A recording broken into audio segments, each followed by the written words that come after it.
ডিম চপ তো সবাই খেয়েছেন, তবে ডিম পেঁয়াজের এই চপটা বানিয়ে দিলে ইফতার প্লেট সঙ্গে সঙ্গে ফাঁকা হয়ে যাবে। অল্প সময়ে মজাদার এই ডিম চপের রেসিপিটা তোমাদের সাথে আজকে শেয়ার করব। এখানে আমি 2টা ডিম নিয়েছি, আর ডিম দুইটাকে মাঝখান থেকে কেটে নিব।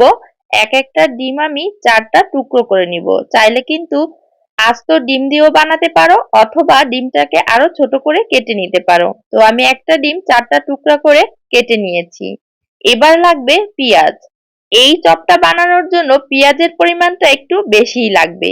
এখানে আমি চিকন চিকন করে পেঁয়াজ নিয়েছি, আর অনেকগুলো পেঁয়াজই একসাথে নিয়ে নিয়েছি। এবার দিয়ে দিব কাঁচামরিচ কুচি। ঝালের পরিমাণটা আমি একটু বেশিই দিব।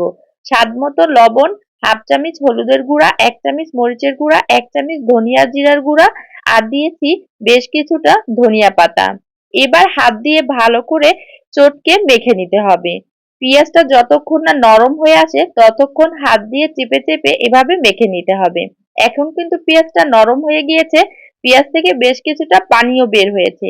এই পর্যায়ে দিয়ে দিব হাফ কাপ বেসন। বেসন দিয়ে পেঁয়াজের সাথে এবার মাখিয়ে নিতে হবে।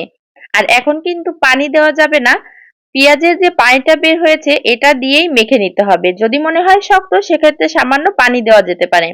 আমি কিন্তু পানি ছাড়াই মেখে নিয়েছি, আর দেখতেই পাচ্ছেন কতটা আঠালো হয়েছে। এবার এখান থেকে কিছুটা মিশ্রণ নিয়ে নিব, হাতের তালুতে রেখে একটু গোলাকার শেপ দিয়ে নিব। পাতলা করে এভাবে গোল করে নিব। কেটে রাখা ডিম থেকে একটা ডিম দিয়ে চতুর্থ সাইড থেকে মিশ্রণটাকে উপরের দিকে উঠিয়ে ডিমটাকে কাবার করে দিব। এরপরে একটু লম্বা করে চপের শেপ দিয়ে নিব। এটা বানানো খুবই সহজ, একটু দেখলেই বুঝতে পারবেন। তো এক এক করে আমি সবগুলো ডিমের চপ একই প্রসেসে বানিয়ে নিয়েছি।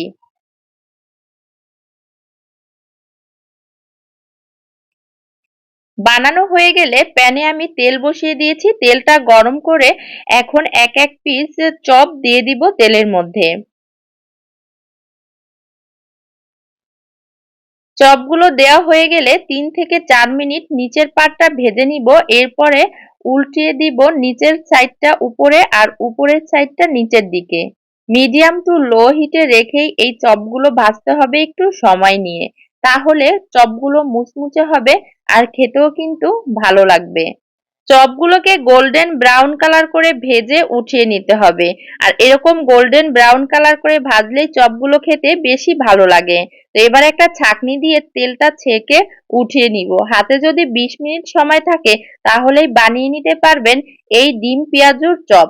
আসলে এটা চপ বললে ভুল হবে, এটাকে কিন্তু ডিম পেঁয়াজুর পাকোড়াও বলতে পারেন। যেমন ক্রিসপি তেমন খেতে অসাধারণ। ইফতার টেবিলে এভাবে যদি ডিম পেঁয়াজের চপ বানিয়ে দেন তাহলে সঙ্গে সঙ্গে প্লেটটা ফাঁকা হয়ে যাবে। তাহলে দেরি না করে ইফতারেই বানিয়ে নিতে পারো এই ডিম পেঁয়াজুর চপটা। এটা যদি কেউকে বানিয়ে খাওয়াও তাহলে রেসিপিটা তোমার কাছে জানতে চাইবে, এতটা মজার হয়। তাহলে ট্রাই করে দেখবে, আর রেসিপিটা কেমন হয়েছে অবশ্যই কমেন্টে জানিয়ে যাবে। তাহলে আজকের ভিডিও থেকে এখানে বিদায় নিচ্ছি। সবাই ভালো থাকবে, সুস্থ থাকবে। আল্লাহ হাফেজ।